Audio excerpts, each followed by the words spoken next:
kalau komunikasi itu kan dulu bicaranya mengemas sebuah pesan gitu ya. Jadi ada programnya, kemudian gimana sebuah program aktivitas dikemas supaya bisa dikomunikasikan dengan baik.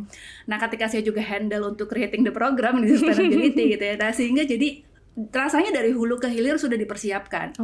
Objektifnya apa, sehingga pada saat dari mulai awal kita menciptakan program-program itu sudah dipikirkan gimana nanti nih komunikasinya, baik itu ke internal dan ke eksternal.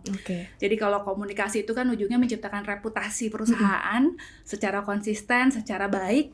Nah, kalau kita bicara menciptakan komunikasinya, itu kan bicara komunikasi itu nggak bisa disertai kalau demonstrasinya atau aktivitasnya tuh tidak proven, tidak relevan. Sehingga bagaimana saya juga harus menjaga bahwa komunikasi keberlanjutan ini juga benar-benar diterapkan dalam strategi dan operasional bisnisnya, kurang lebih seperti itu.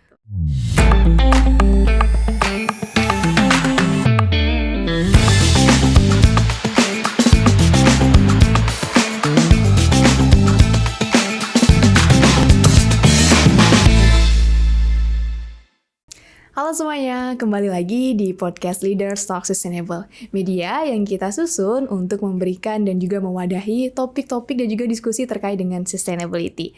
Nah, kita masih dalam rangkaian spesial kolaborasi dengan Indonesia Corporate Secretary Association atau ICSA, yang mana nanti kita akan bahas lebih banyak terkait dengan governance dalam skala ESG atau sustainability. Nah, kali ini kita sudah hadirkan salah satu pengurus dari ICSA juga, luar biasa sekali, ada Ibu Melinda Pujo. Selamat sore Ibu. Sore Mbak Kia. Bagaimana kabarnya hari ini Bu? Baik, luar biasa. Terima kasih kesempatannya untuk diundang hari ini. Terima kasih banyak. Nah, teman-teman, kita mungkin sebelum masuk ke pertanyaan-pertanyaan dan juga diskusi, kita perkenalan terlebih dahulu juga ya sama Ibu Melinda. Kira-kira peran beliau, karena ini juga salah satu pengurus juga di ICSA ya Ibu ya. Betul. Kira-kira di ICSA ini sebagai apa sih Ibu dan juga perannya seperti apa? Pertama-tama mungkin saya say hello dulu. Hai semuanya. Terima kasih buat Mbak Kia dan Olah Karsa yang sudah melibatkan saya dalam proyek istimewa ini ya, Olah Karsa bersama ICSA. Betul. Nah, ICSA sendiri Indonesia Corporate Secretary Associations, di mana sebenarnya membernya tidak hanya corporate secretary, tapi juga di sana mungkin ada investor relations, ada corporate communications, bahkan ada mahasiswa. Intinya adalah baik praktisi maupun pelajar ataupun akademisi yang saling ingin belajar tentang corporate governance gitu ya. Saya dulunya corporate secretary, tapi kebetulan sekarang tidak. Sekarang di Corporate Communications and Sustainability, tapi kebetulan di ICSA-nya memimpin bidang media komunikasi industri. Jadi masih nyambung, jadi saat ini kepengurusan periode kedua saya sebagai Wakil Ketua Umum bidang komunikasi media dan industri di ICSA. Wow, luar biasa. Sudah tahun kedua ya Bu? Periode kedua. Periode kedua. Nah, ini sepertinya juga relate dengan role Ibu di Kawan Lama grup ya Bu, terkait dengan komunikasi media. Nah, saya mau langsung ke pertanyaan pertama ya Bu. Seperti apa sih Bu sebetulnya esensi dari integrated communication yang tentu ini mungkin kita bisa pakai dua kacamata ya, di ICSA-nya sebagai sebuah asosiasi dan juga di corporate di Kawan Lama Group Bu. Iya, saya di Kawan Lama Group saat ini memimpin dua fungsi besar sebenarnya, adalah corporate communications dan corporate sustainability. Awalnya mungkin terlihat dua bidang yang sangat berbeda gitu ya. Tapi kenyataannya tentunya saling erat dan berkolaborasi.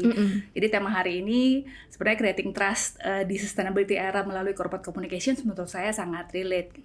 Kalau kita bicara di Kawan Lama Group sendiri, Kawan Lama Group itu kan juga sebenarnya bisnisnya multisektor. Betul. Jadi ada mulai dari industri industrial, retail, food and beverage, kita juga punya manufaktur bahkan gitu. Jadi cukup unik ketika kita menciptakan sebuah komunikasi terintegrasi di mana sektor bisnisnya cukup beragam, brandnya banyak dengan persona masing-masing. Betul. Nah, kalau kita cocokkan juga dengan di ICSA gitu ya, di asosiasi, tentunya integrated corporate communications-nya juga cukup berbeda approach-nya. Nah, kalau ada link di antara keduanya adalah sebenarnya juru bicara perusahaan ya. Juru bicara perusahaan baik itu di korporasi maupun kalau kita bicara di asosiasi sebenarnya kan banyak. Jadi touch point integrated corporate communications pada dasarnya adalah memastikan setiap juru bicara perusahaan baik itu corporate communications, corporate secretary, apakah itu investor relations, sustainability, dan juga mungkin human capital karena kita berbicara kepada stakeholders internal eksternal, itu ada alignment komunikasi. Jadi pesan, narasinya, aktivitas komunikasinya itu bisa selaras. Sehingga siapapun juru bicara perusahaan nih, baik itu fungsinya, profesinya corporate secretary dan sebagainya, semuanya bisa selaras sehingga ada konsistensi pesan di semua channel kepada stakeholders baik itu internal maupun eksternal. Oke. Di IKSA pun walaupun bidang komunikasi media itu saya dan tim, tetapi tentunya yang ada juga tim government, relasi dengan government, relasi juga dengan pihak universitas dan lain-lain. Sehingga bagaimana keselarasan pesan baik itu korporasi maupun asosiasi bisa selaras kurang lebih seperti itu. Jadi Bisa. mirip ya gitu. Oke. Bisa sama walaupun stakeholdernya berbeda-beda tadi ya Bu. Ya mungkin tidak persis sama karena ada persona masing-masing, ada kepentingan masing-masing. Misalnya investor relations berbicara dengan investor agak cukup berbeda dengan marketing ketika berbicara dengan pelanggan. Betul. Tetapi ada keselarasan, ada benang merah. Biasanya kita taruh ada tema besar ya. Oke. Nah tadi Bu yang cukup unik juga role Ibu saat ini corporate communication, tapi juga sustainability gitu. Ada komponen sustainability yang dikomunikasikan. Seperti apa Bu itu Bu? Jadi sebenarnya kalau komunikasi itu kan dulu bicaranya mengemas sebuah pesan gitu ya. Jadi ada programnya, kemudian gimana sebuah program aktivitas dikemas supaya bisa dikomunikasikan dengan baik. Nah, ketika saya juga handle untuk creating the program di sustainability gitu ya. Nah, sehingga jadi rasanya dari hulu ke hilir sudah dipersiapkan. Objektifnya apa, sehingga pada saat dari mulai awal kita menciptakan program-program itu sudah dipikirkan gimana nanti nih komunikasinya, baik itu ke internal dan ke eksternal. Jadi kalau komunikasi itu kan ujungnya menciptakan reputasi perusahaan secara konsisten, secara baik. Nah, kalau kita bicara menciptakan komunikasinya, itu kan bicara komunikasi itu nggak bisa disertai kalau demonstrasinya atau aktivitasnya tuh tidak proven, tidak relevan.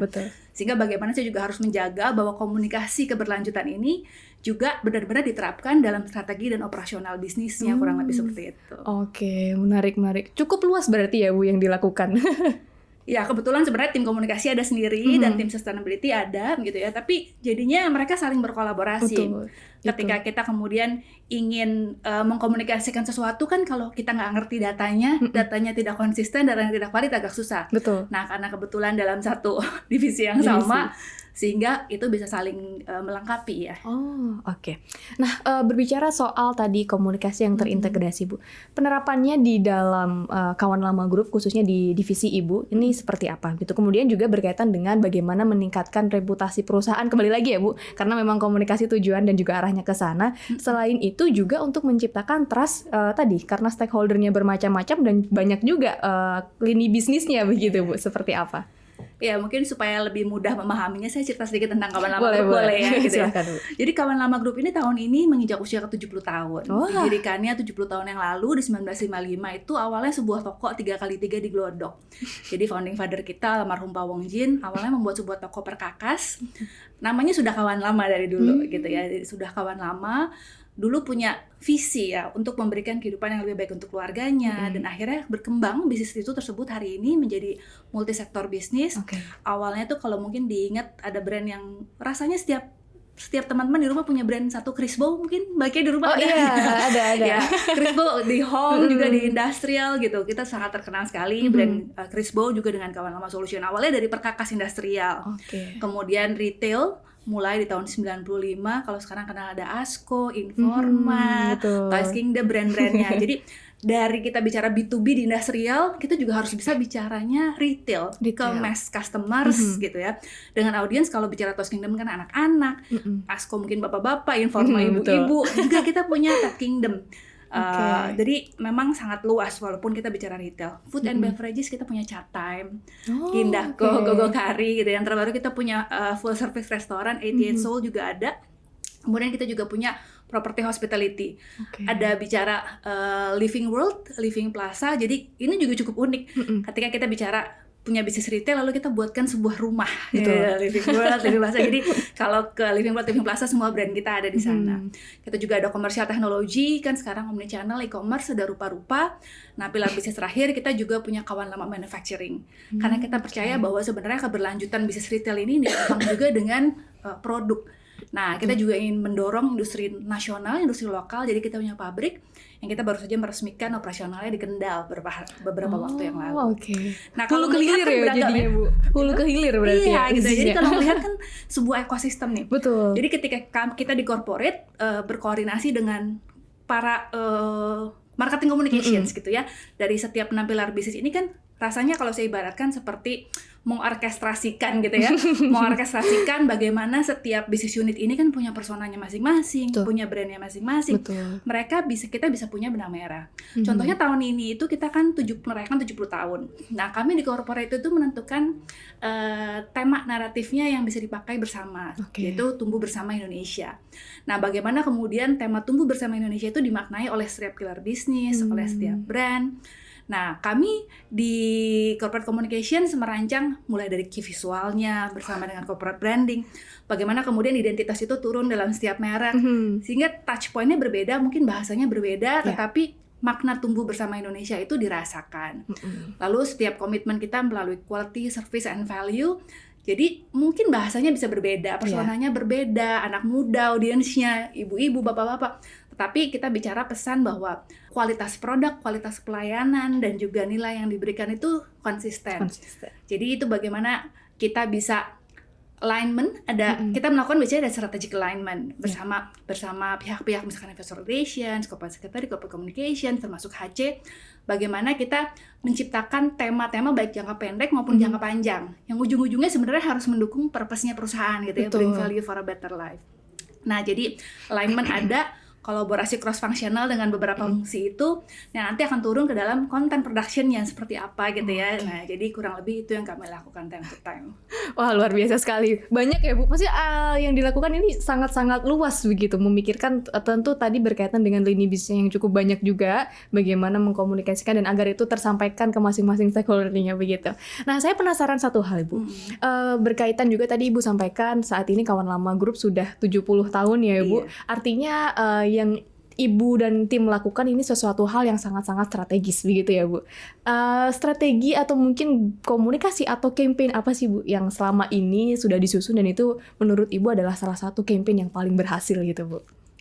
Ya mungkin saya lanjut cerita yang tadi, campaign tahun ini. Perayaan ulang tahun itu kan bisa berlalu begitu saja atau bisa menjadi sebuah campaign yang strategis gitu. Jadi perayaan 70 tahun ini kita buat sebuah campaign yang integrated, baik itu internal activity maupun external activity. Kita mulai dari Januari. Dari Januari kita kick off, kita punya serangkaian program. Kita punya serangkaian program apresiasi untuk semua stakeholders. Jadi dari mulai karyawan kita punya Family Day, kita punya Olimpiade. Nah, ini bagaimana kita berkomunikasi dengan HC untuk bisa menciptakan pesan-pesan ke internal bahwa makna tumbuh bersama Indonesia itu tumbuh bersama karyawan. Tumbuh bersama keluarga karyawan, sehingga emotional engagement-nya tercipta. Ada keterikatan emosional sehingga karyawan bisa berkontribusi lebih. Kita melakukan roadshow, kita sebut jalin harmoni di seluruh Indonesia dengan tim operations, karena kita tuh ada 1.200 toko Mbak, kita bicara retail, karyawan lebih dari 38.000. Nah, bagaimana memaintain itu semua. Jadi rangkaian kegiatan perayaan ulang tahun kali ini kita rayakan baik itu internal maupun eksternal. Itu kita bicara satu internal. Kemudian kita juga melakukan serangkaian kegiatan bersama teman-teman media, teman-teman jurnalis. Mulai dari awal tahun ada buka puasa bersama, kemudian kita punya hari pelanggan dan sebagainya. Dengan pelanggan pun kita punya expo. Dengan teman-teman brand juga, kalau Mbak perhatikan gitu ya, di setiap brand kita itu ada indikasi 70 tahun logonya ada gitu ya. Jadi kami pikirkan bagaimana key visual pesan-pesan ini juga bisa cocok. Karena kan kalau kita paksakan ya di corporate untuk bisa diterapkan ke dalam brand, tapi tanpa kita memperhatikan juga kebutuhan mereka, itu akan sulit. Sehingga sebenarnya bagaimana kita menciptakan sebuah pesan, sebuah campaign yang bisa applicable untuk semua. Kita juga tidak hanya di corporate, tapi juga kita ada yayasan kawan lama. Sehingga ketika bicara kita bring value for a better life, tumbuh bersama Indonesia, dimaknai juga dengan beberapa kegiatan sustainability, berkolaborasi bersama yayasan gitu. Nah, di akhir tahun ini kita mengecek ya, berhasil nggak sih campaign kita gitu ya kepada setiap stakeholders. Kita melakukan survei, kita melakukan feedback dari employee, setiap event kita berikan feedback, kemudian kita survei internal eksternal. Nah, dari situ kita dapat bahwa sebenarnya tercipta emotional engagement, brand engagement, awareness yang mungkin dulu orang nggak tahu. ASKO itu bagian dari Kawan Lama Group, Informa itu Kawan Lama Group gitu ya. Jadi ketika orang melihat bahwa oh ini adalah bagian dari grup company yang besar, punya ekosistem yang kuat, sehingga trust-nya juga meningkat gitu ya. Itu yang kita lihat. Jadi bukan kita hanya ukur dari berapa viralnya komunikasi yang kita buat, tetapi secara kualitas apakah itu bisa menciptakan engagement dan emotional relations dengan pelanggan, dengan semua stakeholders yang ada. Ya mungkin itu salah satu campaign yang kita buat cukup panjang sepanjang tahun dan menyentuh setiap stakeholder yang ada. Nah, yang saya penasaran juga Bu, untuk khususnya yang tadi kita bicarakan soal campaign di tahun ini ya Bu, ini periodenya cukup panjang juga dalam waktu 1 tahun begitu. Tentu banyak sekali tantangan juga ya Bu. Kembali lagi tadi karena stakeholdernya masih macam-macam dan juga bervariasi banyak lagi gitu. Kira-kira tantangannya seperti apa Bu? Khususnya untuk tadi menciptakan komunikasi yang terintegrasi. Ya tentunya ketika kita mengumpulkan setiap pihak dalam sebuah perusahaan gitu ya, setiap fungsi-fungsi, mereka tentunya punya prioritas, punya gaya kerja yang berbeda, punya objektif yang berbeda. Nah, bagaimana kemudian kita datang dengan sebuah pesan yang bisa mengakomodir juga kebutuhan mereka. Nah, kita menciptakan trust tuh nggak cuma di eksternal, tapi di internal juga mesti dapat trust. Itu gitu juga penting ya Bu ya. Iya, bagaimana kemudian setiap pihak itu yang tadi saya bilang kita orkestrasikan, masing-masing punya instrumen musik yang berbeda, supaya mereka itu bisa mau sesuai dengan skenario yang kita buat, dan mereka yakin bahwa ini akan tercipta harmoni yang baik melalui perannya masing-masing gitu ya. Jadi menciptakan trust, mendapatkan baik ini internal itu juga menjadi suatu hal yang penting. Dan bagaimana kemudian kita bisa mengconvince ya. Ini kan communication ini corporate communication kayak jembatan ya. Mungkin manajemen di atas berharap ini, kemudian bagaimana kita menjembatani itu untuk memastikan setiap komunikasi yang keluar ke internal, ke eksternal melalui channel yang ada itu semua bisa align, bisa selaras gitu. Jadi ya kayak jembatan, kayak memantau monitoring juga ya, kita time to time gitu ya, bagaimana kemudian semua apakah tetap selaras. Betul. Dan juga tadi berkaitan dengan evaluasi juga ya Bu. Artinya ini juga dilihat dan diukur apakah ini memang efektif, dan juga terkait dengan pesan yang disampaikan ini apakah memang betul-betul tersampaikan. Khususnya untuk internal juga ternyata penting juga gitu ya Bu. Saya mendengar cerita Bu Mel, wah bagaimana membangun bonding dan juga sense of belongings terhadap perusahaan dan seluruh aktivitas yang dilakukan begitu, khususnya untuk lini bisnisnya juga. Nah, kemudian Bu, berkaitan tadi dengan role as a corporate communication juga, bagaimana untuk menjembatani keseluruhan stakeholder, kemudian juga membangun trust lalu di reputasi perusahaan juga. Saya juga penasaran terkait bagaimana sih dampak yang memang dirasakan di corporate Bu, dari campaign, komunikasi, dan juga inisiatif-inisiatif komunikasi yang telah dilakukan, khususnya mungkin terkait dengan reputasi dan juga bagaimana trust ini terasa dampaknya begitu. Ya biasanya kita mengukur tentunya harus objektif ya, gitu ya. Jadi bagaimana cara mengukur secara objektif? Kita biasanya melakukan feedback, survei, itu bisa dilakukan. Kami sebenarnya punya satu departemen namanya Customer Market Insight. Jadi kalau bisa dibilang, yang penyelenggaranya adalah Corporate Communications dengan Human Capital. Nah, bagaimana satu departemen yang cukup independen, kita sampaikan gitu ya, bahwa mereka bisa menciptakan pertanyaan-pertanyaan, survei, menghitung bagaimana evaluasi performance dari campaign yang dilakukan. Jadi nggak kita bikin program, kemudian kita yang mengukur, kemudian kita yang menilai gitu. Jadi meskipun itu dilakukan oleh internal, tetapi kita bisa sampaikan bahwa ada pihak independen di internal yang kemudian mengukur efektifkah spending investasi, tentunya di investasi ya, investasi yang telah dikeluarkan untuk melakukan mungkin di internal. Ada Family Day, ada Olimpiade, kemudian juga kita punya ada roadshow management dan lain-lain. Nah, itu biasanya kita punya employee opinion survey, kita juga punya feedback, kita juga bisa interview FGD dengan karyawan gitu ya. Nah, apakah memang tingkat trust mereka naik, apakah itu kan juga salah satu forum komunikasi ya, apakah itu menjadi forum komunikasi yang efektif. Jadi ada beberapa elemen survei yang kita tanyakan, dan harapannya dari situ kita bisa mengevaluasi bahwa ini benar-benar efektif. Nah, mungkin karena kita nggak bisa juga terlalu menghitung dampaknya, misalnya turnover karyawan menurun gitu ya, itu kan suatu hal yang harus dirasakan dalam jangka panjang ya. Mungkin ya campaign tahunan ini mungkin perlu banyak elemen lain yang bisa mempengaruhi gitu ya. Tapi paling tidak dari survei, dari FGD, dari interview karyawan kita bisa dapat itu. Nah, ke eksternal kita juga melakukan kepada members, kita bertanya kepada members, kepada pelanggan, kita bertanya kepada teman-teman jurnalis. Sebenarnya dari mulai aware nggak sih bahwa mereka akhirnya mengerti ketika kita bicara perayaan ini bukan cuma sekedar ulang tahun, tapi ada kita secara serempak berbicara kepada seluruh stakeholders, maka apakah mereka aware bahwa ini adalah sebuah komunikasi yang terintegrasi. Akhirnya mereka melihat bahwa ekosistem Kawan Lama Group ini adalah suatu ekosistem yang besar, yang saling mendukung, sehingga saya percaya deh untuk membeli produk gitu ya.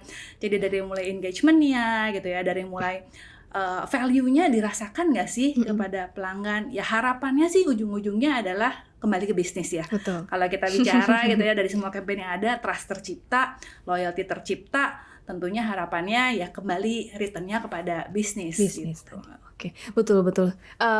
Mungkin ini pertanyaan terakhir ya Bu, karena sebenarnya ini sangat asik sekali ngobrolnya, karena banyak sekali yang Ibu lakukan begitu dalam menjalankan role tersebut gitu, untuk membuat dan menciptakan kampanye komunikasi yang baik, khususnya melihat diversity stakeholder, kemudian juga dari sisi internal ini masih sangat bermacam-macam begitu. Satu mungkin Bu, sebagai salah satu pesan juga mungkin ya untuk Bapak Ibu atau teman-teman yang sedang menonton podcast ini, melihat peran dan juga tren dari sekarang di transformasi keberlanjutan dan lain sebagainya, peran dari corporate communication untuk memperkuat reputasi perusahaan dan juga trust dari stakeholder ini seperti apa, Bu?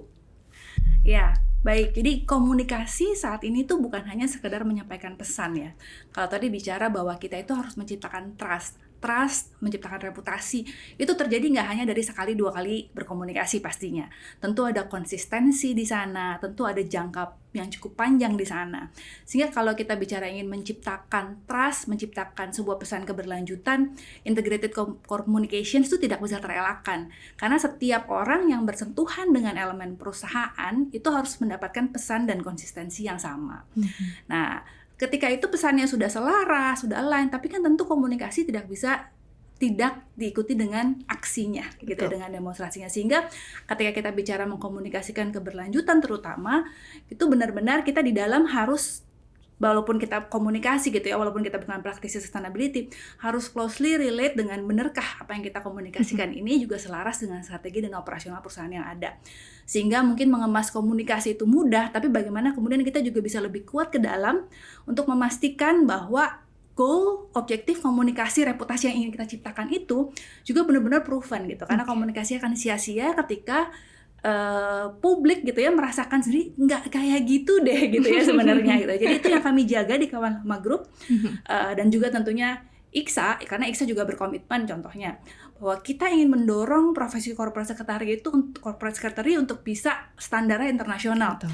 Maka bukan cuma kemasan komunikasinya, tetapi bagaimana program-program IKSA pun mendorong standarisasi internasional, karena seperti itu. Bagaimana profesi corporate secretary itu bisa semakin maju. Nah, jadi itu mungkin peran corporate communications tidak hanya menjadi corong komunikasi keluar dan juga ke dalam, tapi bagaimana bisa closely relate dengan interdepartmental functional agar supaya objektif komunikasi itu bisa benar-benar proven, terbukti dengan program-program yang nyata gitu ya, dengan hasil yang memang juga menjadi sebuah komitmen perusahaan untuk bisa melaksanakan itu dengan baik gitu. Oke, luar biasa sekali. Terima kasih banyak Bu Melinda, diskusinya sangat menarik. Saya dapat banyak insight juga nih dari diskusi kita hari ini. Yang paling penting adalah tadi alignment dan juga pesan yang disampaikan agar selaras dan juga nyampe secara real begitu ya kepada stakeholder yang ada di perusahaan. Oke, terima kasih banyak Bu Ibu Melinda diskusi kita hari ini. Next mungkin kita bisa agendakan diskusi yang lebih mendalam mungkin ya Bu di lain waktu.